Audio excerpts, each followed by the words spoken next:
श्री कुलदीप कुमार जी, श्री सतपाल रायजादा जी जो पूर्व में विधायक रहे हैं, हमारे सभी सम्मानित मंच पर विराज अशोक ठाकुर जी जो युवा कांग्रेस में हमारे साथ इन्होंने काम किया है, रंजीत राणा जी जो कि हमारे अध्यक्ष हैं, श्री सरबजोत सिंह बेदी जी जो कि हमारे यहाँ के एक सम्मानित अतिथि व्यक्ति हैं, सभी अधिकारी, विजय डोगरा जी सदस्य अनुसूचित जाति, और मीता शर्मा जी जो मेरे साथ तकरीबन विश्वविद्यालय में रहे, मेरे जूनियर थे और अभी इस उन्ना कॉलेज के प्रिंसिपल महोदय हैं। हमारे साथ इन्होंने काफ़ी काम किया है। और मंच पर विराजमान हमारे बुजुर्ग, सभी बुजुर्ग साहिबान, ब्लॉक प्रेसिडेंट उषा जी और NSOE के प्रेसिडेंट, युवा कांग्रेस के प्रेसिडेंट, सेवा दल वालों ने भी अभी सम्मान दिया। सबको संबोधित करते हुए स्कूल के सभी लेक्चरर्स और सभी इस क्षेत्र के निवासी, तकरीबन 2.5 वर्ष पहले आपके आशीर्वाद से प्रदेश में आप लोगों की सरकार बनी।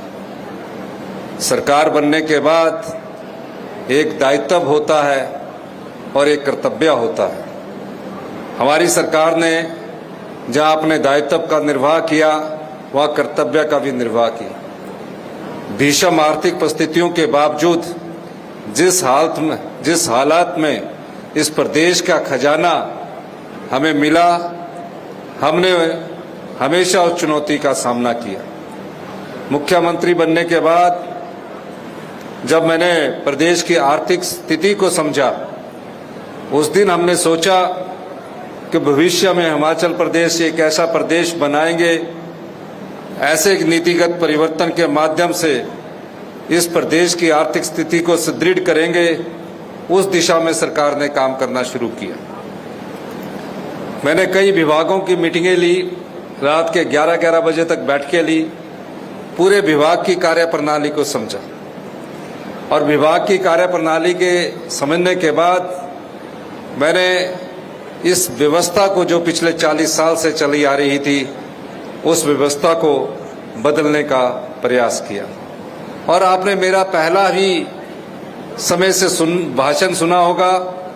मैंने हमेशा कहा है कि हम सत्ता में सत्ता सुख के लिए नहीं आए हैं, व्यवस्था परिवर्तन करने के लिए आए हैं। जब मैं अधिकारियों की बैठक लेता था, जो अधिकारी IAS ऑफिसर्स हैं, कुछ समय तो मुझे उन्हें समझाने में लग गया और जब मैं उन्हें समझाने में समर्थ हुआ तो प्रदेश पर भीषण प्राकृतिक आपदा आ गई। 23,000 घर इस प्रदेश में या तो पूर्णतया नष्ट हो गए या क्षतिग्रस्त हो गए। मैं प्रत्येक क्षेत्र में गया, हर एक क्षेत्र का मैंने अध्ययन किया, हर एक जिले की अपनी समस्या होती थी।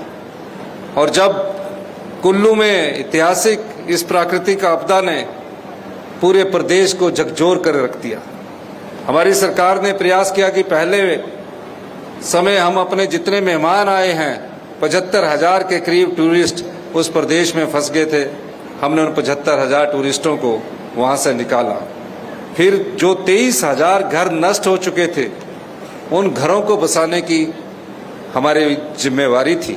इसीलिए मैंने कहा कि हमने केंद्र सरकार से आग्रह किया, केंद्र सरकार ने केंद्रीय टीम भेजी और आंकलन किया गया। ये कोई प्रदेश सरकार के अधिकारी और कर्मचारियों द्वारा किया गया आंकलन नहीं था, ये केंद्र सरकार द्वारा किया गया आंकलन था। केंद्र सरकार द्वारा आंकलन में तकरीबन 12,000 करोड़ के नुकसान का जायजा लिया गया। हमने केंद्र सरकार से मांग की कि आप हमें राहत पैकेज दे दो। बार बार हम मिलते रहे, कुछ थोड़ी बहुत सहायता कुछ समय के लिए आई, लेकिन उस सहायता से प्रदेश का जो क्षतिग्रस्त इलाके थे उसका कुछ नहीं बनना था। हमने 4500 करोड़ रुपए का राहत पैकेज दिया और जिनके घर टूट गए थे प्रधानमंत्री आवास योजना के तहत सिर्फ 1.5 लाख मिलते थे, हमने उसको बढ़ाकर 7 लाख किया और 7 लाख घरों को हमने घर बनाने के लिए पैसे दिए। उसके बाद राजनीतिक आपदा आई, हमने उस चुनौती का भी सामना किया आपके आशीर्वाद से। हमारी सरकार को गिराने का प्रयास किया गया और जब हमारी सरकार को गिराने का प्रयास किया गया तो मुझे ऐसा लगा कि राजनीति में जो लोग सच्चे मन से प्रदेश की सेवा करना चाहते हैं, उनकी राजनीति को अगर कोई गिराने का प्रयास करता है तो उस समय या तो भगवान और देवी देवताओं के आशीर्वाद से और आपके आशीर्वाद से हमें मजबूती मिली और हम फिर दोबारा 40 पर पहुंचे। मैं इस व्यवस्था को इसलिए कह रहा हूं कि मैंने पाया है मेरे जीवन में, राजनीतिक जीवन में मेरे साथ जो लोग रहे हैं, क्योंकि मैं 25 साल जिस भी अपने जीवन काल में रहा, अध्यक्ष के पद पर रहा। आपकी कॉलेज की प्रिंसिपल मेरी कार्यप्रणाली को अच्छी तरह जानती होगी मीता जी, क्योंकि उन्होंने मेरे साथ बहुत काम किया है। इनके साथ अब तो कई लोग अधिकारी है, HAS है, कई हाई कोर्ट में जस्टिस है, कई लोग प्रशासनिक अधिकारी है।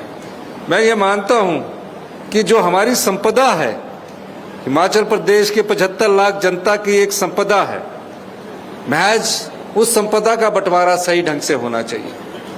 मैं बार बार कहता हूं कि 100 रुपए में से 70 रुपया हमारा सरकारी कर्मचारी अधिकारियों के वेतन, पेंशन, मूलधन और ब्याज पर चला जाता है। इस व्यवस्था में जो 30 रुपए बचते हैं वो शिक्षा संस्थानों के काम आते हैं, या हेल्थ सेक्टर में आते हैं, या रोड बनाने में आते हैं, या पीने के पानी की योजनाओं में काम आते हैं, या कृषि में काम आते हैं। कितना पैसा मिलता है। हमने इस व्यवस्था को बदलने की कोशिश की। जब हमने पानी की गुणवत्ता का अध्ययन किया, हम पानी तो नलकों के माध्यम से आपको दे रहे हैं, लेकिन उसमें गुणवत्ता का हमने पैमाना जब देखा तो वहां आपको सिर्फ नल के द्वारा उपलब्ध पानी दिया जा रहा है और स्वच्छ पानी उपलब्ध करने में भी कुछ जगह हमें कमी पाई गई। और हमने एक और स्टडी करवाया कि हिमाचल प्रदेश में इतने कैंसर के पेशेंट क्यों बन रहे हैं, क्या कारण है कि हिंदुस्तान में दूसरे नंबर पर नॉर्थ ईस्ट के बाद हिमाचल प्रदेश की जनसंख्या के अनुपात के अनुसार हमारे यहाँ कैंसर के मरीज बनते जा रहे हैं। सारी स्टडी करने के बाद हमने ये पाया, एक तो जीवन यापन और जो हम नई चीजें यूरिया युक्त खा रहे हैं उसमें कमी लाने के लिए हमारी सरकार ने सोची।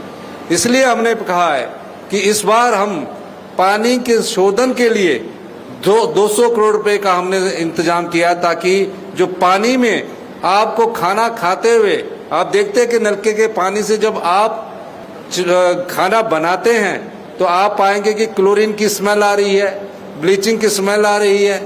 वो सब चीजों को दूर करने के लिए हमने इसमें पानी की शोधन के लिए 200 करोड़ का मुख्यमंत्री स्वच्छ योजना, जल योजना की शुरुआत की, ताकि आपको स्वस्थ बना सके और शुद्ध पानी उपलब्ध करवा सके।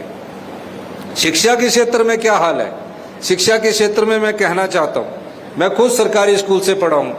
मैं गवर्नमेंट कॉलेज शिमला में पढ़ा, मैं वहाँ प्रेसिडेंट रहा। शिक्षा के क्षेत्र में जब हम सरकारी स्कूल में पढ़ते थे तो हमें कुर्सी नहीं मिलती थी। 8वीं तक के बच्चों को टाट पर बैठकर आगे पढ़ना पड़ता था और 9th 10th में कुर्सी मिलती थी। अब जब 9th 10th और उस समय 9th और 10th होती थी, +1 और +2 नहीं होता था, PUC होती थी और फर्स्ट ईयर और सेकेंड ईयर होता था। तो उसमें पढ़ाई का एक ऐसा जज्बा होता था कि एक दूसरे से पढ़ने के लिए कंपटीशन होता था सरकारी स्कूलों में। आज सरकारी स्कूलों में हाल क्या है? सरकारी स्कूलों में गांव के बच्चे बहुत कम जाते हैं, या जो बच्चे जाते हैं बहुत ही अधिक निर्धन परिवारों के जाने शुरू हुए। मुझे ऊना के स्कूल में खुशी हुई कि जब मैं स्कूल का उद्घाटन बिल्डिंग का कर रहा था तो यहाँ बच्चों की संख्या को मैंने देखा और मुझे बड़ी खुशी हुई। तो शिक्षा व्यवस्था में हम क्या चीज लोगों को दे रहे थे? तकरीबन 11-12 हजार से 19 हजार स्कूल है। कई जगह 5 बच्चे हैं, कई जगह 3 बच्चे हैं। उनका क्या एक्सपोजर होगा? हमने रैशनलाइजेशन के तहत स्कूलों का वर्गीकरण, युक्तिकरण शुरू किया और मुझे खुशी है कि जनता ने हमारा साथ दिया। आने वाले समय में हम 60% शिक्षा की जो स्कूली एजुकेशन है उसमें हम परिवर्तन कर चुके हैं। सबसे पहला परिवर्तन हमने क्या किया? हमने शिक्षा में मूलभूत परिवर्तन करने की ठानी है। सबसे पहला परिवर्तन हमने किया कि स्कूल ऑफ एजुकेशन का एक बोर्ड बनाया और कॉलेज एजुकेशन का एक डायरेक्टरेट बनाया। स्कूल ऑफ एजुकेशन का एक डायरेक्टरेट और कॉलेज एजुकेशन का एक डायरेक्टरेट। कैसे शिक्षा के स्तर में सुधार लाया जाए? शिक्षा में हम कॉलेज तो खोल रहे हैं लेकिन गुणात्मक शिक्षा नहीं दे पा रहे। कारण क्या है कि भारतीय जनता पार्टी ने 600 शिक्षा संस्थान खोल दिए। चुनावों से पहले 6 महीने पहले 600 के करीब स्कूल खोल दिए। हाल क्या हुआ कि एक स्कूल में जिसमें मेडिकल नॉन मेडिकल की पढ़ाई हो रही थी वहां से 2 टीचर निकाल दिए और दूसरे स्कूल को, जिसको उन्होंने साइंस स्कूल डिक्लेयर किया था, उसमें उन्होंने मेडिकल और नॉन मेडिकल के टीचर, एक मेडिकल का दे दिया और नॉन मेडिकल का दूसरे स्कूल में रख दिया। तो एक स्कूल में भी वो पढ़ाई ठीक ढंग से नहीं हो सकी। हमने उसमें बदलाव किया, हमने कारणों की पहचान की और पाया कि कुछ स्कूल जो इंग्लिश मीडियम में है, पहली कक्षा से जहां इंग्लिश पढ़ाई जाती है, प्राइवेट स्कूल है, वहां बच्चों का लगाव ज्यादा हो रहा है। हमने फैसला किया कि सरकारी स्कूलों में इस साल से इंग्लिश मीडियम में प्राइमरी कक्षा की पढ़ाई शुरू करवा दी गई है। इसके अलावा अगले साल उन्ना का पहला जो स्कूल है, उसको जो आज हमने शिलान्यास किया है, उसको हम कोएड भी करने जा रहे हैं और साथ में वहां उसको स्कूल को हम सीबीएसई भी करने जा रहे हैं। अगले वर्ष से वहां सीबीएसई स्कूल की क्लासेस लगेगी और बच्चों की पढ़ाई के पूरे शिक्षक वहां उपलब्ध करवाए जाएंगे। यही नहीं, आपने देखा कि हमने आकर जो शिक्षा संस्थानों में रिक्त पद है वही अभी तक भरे नहीं गई है। अभी हमने 961 पोस्टें TGT arts, TGT medical, TGT non medical की निकाली है, जिसकी की अभी एप्लीकेशन की डेट चल रही है। 600 के करीब हम जेबीटी की पोस्टें निकालने जा रहे हैं। जो रोजगार की बात करते हैं, हम स्पेशल रिक्रूटमेंट करने जा रहे हैं स्कूल्स में, ताकि बच्चों को अच्छी शिक्षा मिले। गांव में पढ़ने वाला बच्चा, गांव से आने वाला जो सरकारी स्कूल में पढ़ने वाला बच्चा है, उसमें इस आत्मविश्वास की कमी ना रहे कि मैं अच्छी तरह से इंग्लिश नहीं बोल सकता। इसलिए हम 500 के करीब स्पेशल इंग्लिश के लिए स्पेशल रिक्रूटमेंट कार्यक्रम शुरू करने जा रहे हैं, जो इसका कि राज्य चयन आयोग के द्वारा सिलेक्शन की जाएगी और आने वाले समय में अच्छी शिक्षा उनको उपलब्ध हो सके। प्रदेश में सभी जगह शिक्षा में गुणात्मक सुधार लाने के लिए Rajiv Gandhi day boarding school खोलने जा रहे हैं। Rajiv Gandhi day boarding school के तहत हम गगरेट में Rajiv Gandhi day boarding school खोलने जा रहे हैं, हम अंब में Rajiv Gandhi day boarding school खोलने जा रहे हैं, हम ऊना में Rajiv Gandhi day boarding school खोलने जा रहे हैं, हम हरोली में Rajiv Gandhi day boarding school खोलने जा रहे हैं, कुटलैड़ में हम Rajiv Gandhi day boarding school खोलने जा रहे हैं। क्या है ये स्कूल, ये भी मैं आपको जानकारी देना चाहता हूँ। इस स्कूल में प्री नर्सरी से लेकर +2 तक बच्चों की पढ़ाई होगी। बच्चों को सुंदर कैंपस मिलेगा। एक स्कूल में कम से कम 15 से 20 करोड़ रुपया खर्च करने की सरकार की योजना है। पहले स्टेज पर प्री नर्सरी से लेकर मिडिल तक का एक कैंपस बनेगा, दूसरे में मिडिल से लेकर +2 तक का एक कैंपस बनेगा। इन स्कूलों में पीटीआई के पद भी रखे जाएंगे, फाइन आर्ट्स के पद भी रखे जाएंगे, म्यूजिक के पद भी रखे जाएंगे, सभी टीचर उपलब्ध होंगे। और इन स्कूलों में हमारी जो स्ट्रेंथ की जो हमारी संभावना आने वाले समय में 1-2 वर्षों में शुरू होगी, वो तकरीबन 750 बच्चों से लेकर 1000 बच्चा इन स्कूलों में पढ़ेगा। इर्द गिर्द के जितने भी 3-4 किलोमीटर के स्कूल है, उनको बंद करके एक अच्छा कैंपस बनाया जाएगा, जहां बच्चा आकर ये महसूस करेगा कि मैं इस स्कूल से पढ़ा हूं और भविष्य की जो चुनौतियां उसके सामने आएगी उसका सामना करने के लिए वो तैयार रहेगा। इस प्रकार की शिक्षा की परिकल्पना हमारी सरकार ने की है। और मैं आपको बताना चाहता हूं कि 68 विधानसभा क्षेत्रों में हमने तकरीबन 200 करोड़ रुपया फर्स्ट स्टेज के लिए रखा है और इसमें पैसे की कमी नहीं आने दी जाएगी। दूसरा, हमारी सरकार का जो दूसरा दायित्व बनता है वो हेल्थ सेक्टर है। ये जो पीजीआई का हेल्थ सेक्टर है, ये भारतीय जनता पार्टी के समय शुरू नहीं हुआ, क्योंकि उन्होंने ध्यान नहीं दिया। इसकी इकोनॉमिक जो इसकी एनवायरनमेंट क्लियरेंस होनी थी, ECI, वो हमने करवाई और इसको शुरू करवाया। पर हेल्थ सेक्टर में हालत क्या है, आपने कभी कल्पना की है? आपको हिमकेयर का कार्ड तो मिल जाता है, लेकिन आप सोचते हैं कि मेरा इलाज ठीक हो जाएगा। हो क्या रहा है? जब हमने हेल्थ सेक्टर का अध्ययन किया, हमारी सरकार ने पाया कि जितने भी मेडिकल कॉलेज हमारे हैं, कहीं तो कुछ अच्छा डॉक्टर देख के उसका इलाज कर लेते हैं, लेकिन होता क्या है, यहाँ से ट्रांसफर पीजीआई कर दिया जाता है। कुछ लोग हमारे लुधियाना चले जाते हैं, कुछ लोग प्राइवेट हॉस्पिटल में चले जाते हैं। ऐसा होता क्यों है? 1000 करोड़ रुपए का हर साल हिमाचल प्रदेश की जनता प्रदेश से बाहर इलाज करवाती है। क्यों करवाती है? इसलिए करवाती है कि आज वहां हाल देखिए मेडिकल कॉलेजेस के। शिमला सबसे बड़ा IGMC medical college Himachal Pradesh का है, दूसरे नंबर पर टांडा आता है। आप सुबह लाइन में पर्ची में खड़े होते हो, पर्ची काटने के लिए, पर्ची के लिए 2 घंटे खड़े होते हो, फिर डॉक्टर आपको चेक करता है। आप सोचते हैं कि मेरा इलाज जल्दी हो जाएगा, मुझे अल्ट्रासाउंड का टाइम मिल गया। 3-3 महीने तक एमआरआई की मीटिंग है, सीटी स्कैन की मीटिंग है। ऐसा हुआ क्यों? कभी आपने सोचा? ऐसा इसलिए हुआ कि हमने जो अपना खजाना था, जो अपना पैसा था, वो राजनीतिक लाभ के लिए, अपने चुनाव जीतने के लिए हमने बांट दिया। और ये 40 साल से ऐसा होता आ रहा है। और जो आपके मेडिकल कॉलेज में जो इंस्ट्रूमेंट्स है, जिससे डॉक्टर ने देखना है, हिमाचल प्रदेश के डॉक्टर पूरे हिंदुस्तान में अपना नाम कमा रहे हैं। ऐसा क्या हुआ? यहां भी वो दिन रात मेहनत करके पेशेंट को देखते हैं, लेकिन आपकी जो टेक्नोलॉजी है वो 20 साल पुरानी है। उन्ना में ही कोई 19 साल पुरानी आपकी अल्ट्रासाउंड की मशीन लगी हुई है, ये एक्सरे की मशीनें लग रही है, दूसरी मशीनें लग रही है। अब इस चीज से कैसे लड़ा जाए? हम सिर्फ धोखा दे रहे थे हिमाचल के लोगों को कि हम हॉस्पिटल जा रहे हैं, कार्ड बन रहा है, फ्री में होके टेस्ट ठीक हो गए, लेकिन आपका इलाज पूरा तरह से ठीक नहीं हो पा रहा।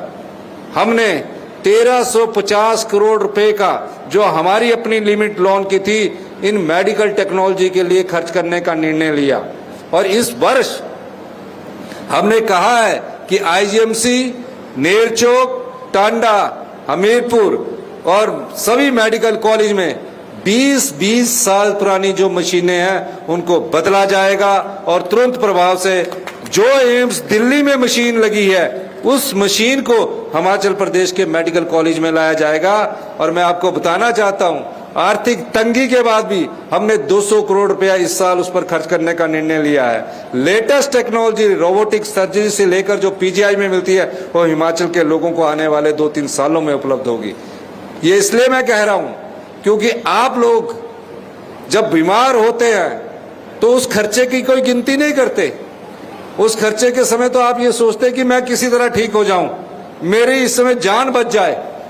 लेकिन आप उससे पहले ये अंदाजा नहीं लगाते कि जिस प्रकार के आज वातावरण में हम रह रहे हैं, ये वातावरण चुनौतियों भरा है। इस वातावरण में आए दिन आपके हेल्थ पर कुछ ना कुछ इफेक्ट किसी ना किसी रूप में पड़ रहा है। आप क्या खा रहे हैं, ये पुराने समय की बातें रहेगी कि आप शुद्ध खा रहे हैं, आप क्या खा रहे हैं, किस प्रकार का आप खा रहे हैं। इन सब चीजों से हमने अध्ययन करने के बाद ये पाया कि हमें अपने लोगों को हेल्दी भी बनाना है, वेल्दी भी बनाना है और वाइज भी बनाना है।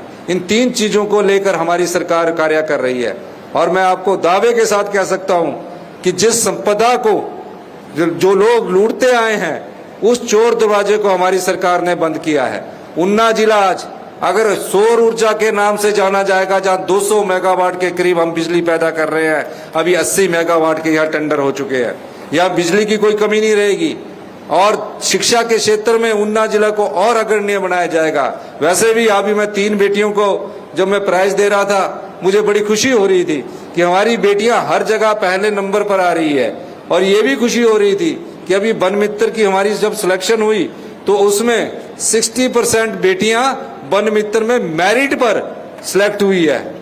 तो ये एक सामाजिक परिवर्तन है, जहां बेटियां पहले रोजगार के लिए कम आती थी, आज खुलकर अपने रोजगार और अपने अधिकार को मांग रही है। ये परिवर्तन भी हमारे इस समाज में देखने को अभी मिल रहा है। इसके अलावा हमारी सरकार, मैं आपको आश्वासन देता हूं, भ्रष्टाचार के खिलाफ सख्त से सख्त कार्रवाई करेगी। जो भी माइनिंग माफिया, जो भी चिट्टे के धंधे में सम्मिलित लोग, अधिकारी, सरकारी कर्मचारी है, कुछ समय बाद आप देखेंगे इस पर हमारी सरकार कड़े से कड़ा प्रहार करेगी। हम युवाओं की जिंदगी से खिलवाड़ नहीं होने देंगे। हम युवाओं को जो नशे की लत लगाने में सम्मिलित गिरोह है, लोग हैं, उनको हम जेल की सलाखों के पीछे भेजेंगे।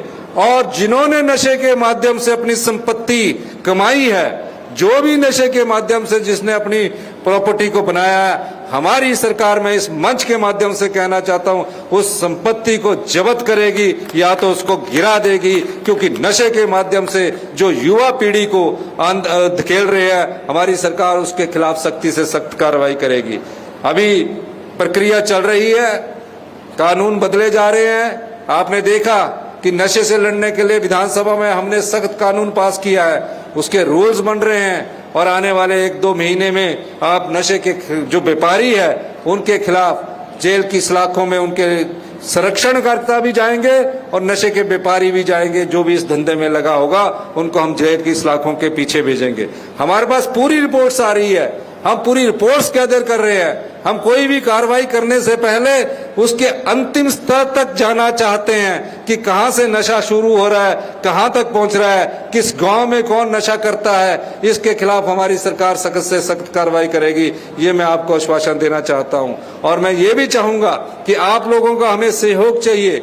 मैं जानता हूं कि इस समय हमारी परिस्थितियां आर्थिक ठीक नहीं है, लेकिन इसका ये मतलब नहीं है कि हमारी आर्थिक स्थिति में सुधार नहीं हो रहा है। हमारी आर्थिक स्थिति में बहुत तेजी से सुधार हो रहा है और जिस अर्थव्यवस्था को जो पिछले 2 साल में थे उसमें तेजी से सुधार होते हुए मुझे ये लगता है कि 2027 तक हम आत्मनिर्भर बनेंगे। आत्मनिर्भर का मतलब है कि हमें किसी दूसरे की ओर नहीं झांकना पड़ेगा और 2032 में हम आपके हाथ में पैसा देंगे। आप अपने आप को गौरवान्वित महसूस करेंगे कि हम हिंदुस्तान के सबसे समृद्धशाली और अमीर राज्य से आएंगे। यह हमारी सरकार की परिकल्पना है। अंत में मैं यही कहना चाहता हूं कि ऑडिटोरियम में, क्योंकि मैं खुद कॉलेज में रहा हूं, मीता जी ने एक मांग की कि ऑडिटोरियम यहाँ बनना चाहिए। ऑडिटोरियम में तो सिर्फ 10 दिन ही कार्यक्रम होगा, उसके बाद वो बिल्डिंग बंद हो जाएगी। तो इसलिए डिस्ट्रिक्ट में एक अच्छा ऑडिटोरियम बने जहाँ आपके कार्यक्रम हो। उस डिस्ट्रिक्ट के ऑडिटोरियम को चाहे यहीं बनाना पड़े जहाँ जगह होगी, उस डिस्ट्रिक्ट के ऑडिटोरियम को मैं यहाँ बनाने की बात करूंगा। एक स्पोर्ट्स कॉलेज की भी यहाँ बात की गई है, मैं उसकी भी अध्ययन करूंगा। बेदी साहब ने बोला है, बाबा बेदी जी ने, तो मैं उसको 252 कनाल नहीं, मैं उसमें ही अध्ययन करवाऊंगा। लेकिन एक कॉलेज में अगर हम ऑडिटोरियम बनाते हैं, उसका फायदा ये है कि वो सिर्फ कल्चरल प्रोग्राम के लिए, प्राइज डिस्ट्रीब्यूशन के लिए काम आएगा। उसमें हमारे 10 करोड़ लगे, तो पूरे डिस्ट्रिक्ट का एक ऑडिटोरियम अच्छा बना दिया जाए जहाँ सारे बच्चों को अपने कल्चरल प्रोग्राम विद लाइब्रेरी के साथ बना दिया जाए। उसके बारे में हमारी सरकार इस पर विचार करेगी कि बनाना है कि नहीं बनाना है, ये भी विचार करेगी सिचुएशन के हिसाब से, अगर वहाँ जगह मिलेगी। यही कहना चाहूँगा। और उसके अलावा यहाँ जितनी भी जगह है, इस कॉलेज को और उत्कृष्ट बनाने के लिए जो भी आप मुझे सुझाव देंगे, मैं उस सुझाव को पूरा करूँगा। और ऑडिटोरियम की बात अगर यहाँ इनके पास जगह हुई तो हम यहाँ ही बनाने का उसका प्रावधान करेंगे, ताकि कॉलेज के साथ और लोगों को भी काम करने का मौका मिले। अंत में मैं इस एक आप लोगों से ये बात कहना चाहता हूँ, कॉलेज के जो छात्र है, जो एनएसयूआई के छात्र है, क्योंकि मैं भी आपकी तरह एनएसयूआई का छात्र था और एनएसयूआई का मैं अध्यक्ष रहा हूँ, तो आज की स्थिति में हमें भविष्य की चुनौतियों वाली टेक्नोलॉजी का सामना करना पड़ रहा है। और मेरा मानना है कि शिक्षा के क्षेत्र में भी क्रांतिकारी बदलाव आने चाहिए। ये शिक्षकों के कारण आ सकते हैं, अध्यापक के कारण आ सकते हैं, क्योंकि आप ही इन्हें नया दिशा देते हैं, नया मार्गदर्शन देते हैं। और इस दिशा में हमारी जो कॉलेज एजुकेशन है उसमें भी हम कुछ सुधार करने की बात कर रहे हैं। आने वाले समय में आप देखेंगे कि हम उसमें महत्वपूर्ण बदलाव के साथ आपके सामने रखेंगे, आपके सहयोग से करेंगे। एक और बात कहना चाहता हूँ, क्योंकि रायजादा जी मुझसे कह रहे थे कि हमारा जिला जो है वो स्पोर्ट्स के मामले में बहुत अच्छी तरक्की कर रहा है, आगे आ रहा है।